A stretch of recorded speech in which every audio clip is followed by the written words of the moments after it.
Hello everyone, my name is Rosie and welcome back to Rosie's Rapid Record Reviews. Yeah, let's get right into this one.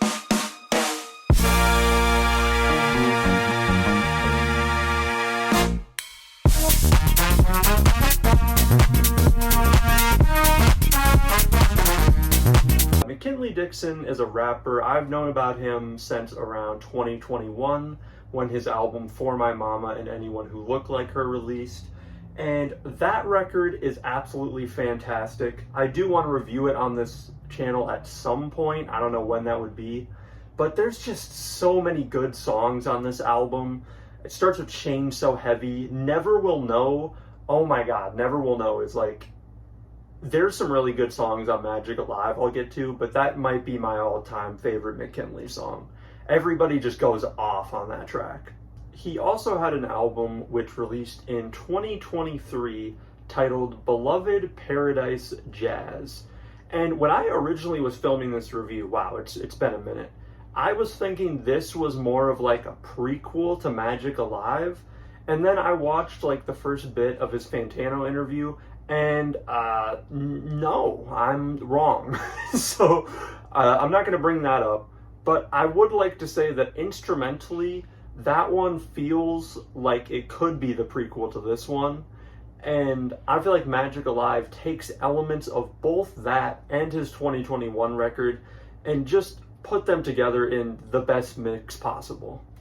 But before we get into all that, you know the deal here. I like to draw the cover arts pretty badly on here because I'm not super good at drawing. And when I first did this one, I was worried it looked bad. But I think it's actually, it's pretty decent. You know, we got the dude floating there being resurrected, McKinley in the background. I kind of fucked up the halo because it's supposed to be over his head. But you know, that's fine. And if you look over here, you will just see this absolutely gorgeous cover art. Look at that. It's beautiful. I have no notes. So I'm just gonna go through what I really enjoy about this record in general. And I'm gonna start off with the first single, Sugar Water, with Quelle Chris. And if you don't like this song, I just don't think you're gonna like the album. This song in general, I see why it was the lead single, because it fits just so perfectly as a lead single, just to show you what you're getting on this album. The storytelling from McKinley about just learning how to use this magic and doing the ritual, and you know, he goes through the details and he doesn't want to wake his mom up while he's doing it. And then when he finally sees his homie resurrected and the music just crescendos, it's everything great about this record. The instrumental is just ridiculous. This bass line, this dong, dong, dong, and then the clapping with it, it just absolutely grooves. I have zero like actual problems with this song, but I do wish Quelle Chris got a little bit longer because his verse is nasty. That line where he's like, they say every song you paint a picture of forever, dog, and when you spread it around, it go like aerosol or something. I messed it up. I haven't looked in a minute. But goddamn, that line's hard as fuck. There's so many just great lines jam-packed throughout this whole record, and that's one that really sticks in my head. Another track in the vein of Sugar Water is FFOL, or Fistful of Light, and the instrumental for this one is just nasty, man. It's diabolical. These horns, these drums are going absolutely ape shit, dude. I just love it. Like, the second this kicks on, you already know it's about to be badass, and then he comes in with that chorus, and the flow he's got over this chorus, he is just smooth as butter over this shit. It's incredible. And it leads into this closing section with Teller Banks, just these guitars revving up, going crazy, and he's just it's so high octane and impactful. It makes for just a super hype moment on the record. Another one of these hype moments is on Recitative, which you wouldn't think at first because the first beat on here is just magical. It's so like weird and cool. Like, I don't even know how to explain these sounds. It might be like a wind chime of some sorts. This is the type of shit DJ Khaled is just, he's sussing out. He doesn't know what to do about this. But McKinley's flowing over it. He's getting really personal. I think even in this verse, at some point he mentions like, I need to go back a little bit. I'm getting too deep here. And once this part ends, you get this new beat with this angry bass, this dum dum da da dum dum. And once the drums come in, they're absolutely distorted. McKinley picks up the flow. He's just riding with this much faster beat. And it's already sick. It's just awesome.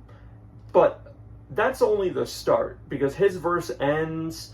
There's a line in here where he's like, I'm sticky with the doohickey, like you was leading Japan. And that was awesome. I love that line. But this leads all into him just going, run. And the beat slows down. It gets all metal-like. There's these freaking crazy hi-hats knocking around the mix.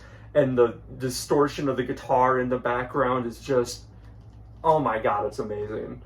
And I know some people who hear this song, or at least I'm not trying to call anyone out, but I know someone who heard this and was like, I don't like this guy's performance at the end. But Teller Banks fucking goes crazy on, I don't know what you're talking about.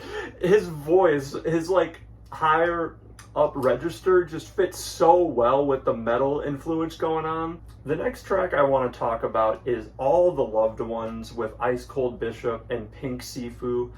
And this one lyrically has got to be my favorite.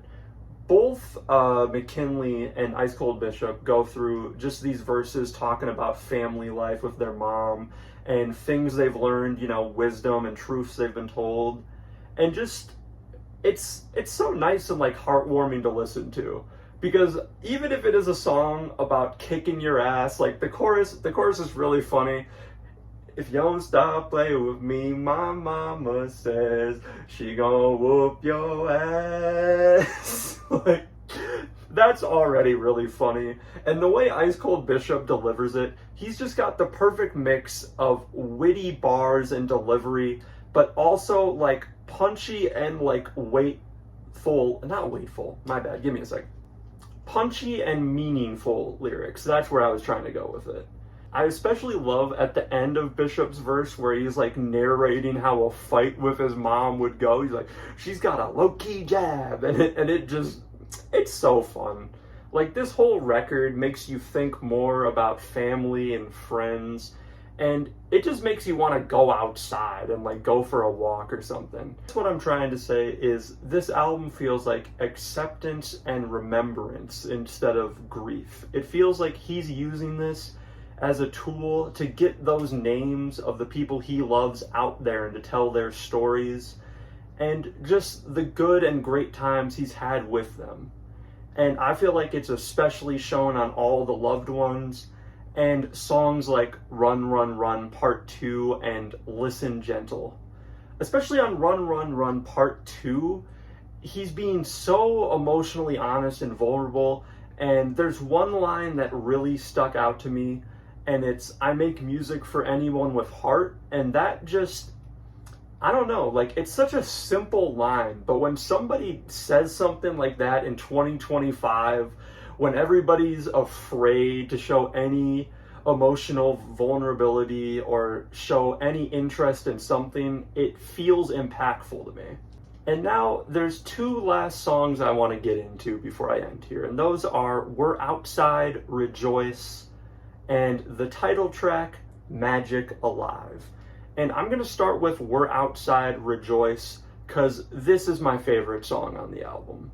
This instrumental, just the 90 seconds of the band warming up, they're playing their instruments, we're getting a little bit of guitar, bass in there, we got a sax, it just sounds beautiful. It's very Stevie Wonder-like to me, and when that chorus comes in, it's bliss. I love the delivery of it. It just feels like a nice summery day. It puts you in a good mood, and it just makes you think everything's gonna be okay, because, you know, we're outside, rejoice.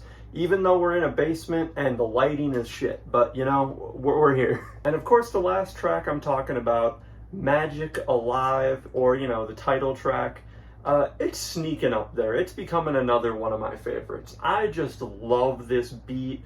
I love how dynamic McKinley's vocals are on this. Whether he sounds like a mad scientist in the background just going, "It's alive," or just how upbeat and fiery his vocals are. Just the flow is on fire the whole time. And when we get to that end, oh my God, man, it's the whole reason you listen to this album, if I'm being honest. You get to that part, it's just one of the best parts I've heard in any song in a while, man. That just the release of that tension, you got him laughing in the background. It's beautiful. Thank you for watching. I hope you enjoyed this review. I sat here recording for 40 minutes, so I hope it kind of makes sense when I edit it down. I don't know how it's going to be, but, you know, I will see you hopefully in less than 2 weeks. And yeah, here's my favorite bits. RRRR. Can't make my peace. I'll give my soul to keep. Can't find my place. I'll give. Through an obvious choice, the child born under sun, lift him up, we gon' hoist. When you yelling at the sky, hide the crack in your voice, cause Outside, rejoice, rejoice. please remember that it ain't what it seems. Stars and concrete used to map on my dreams. I could use blasphemy to do miraculous deeds when we Outside, rejoice, rejoice. ha ha, and I believe it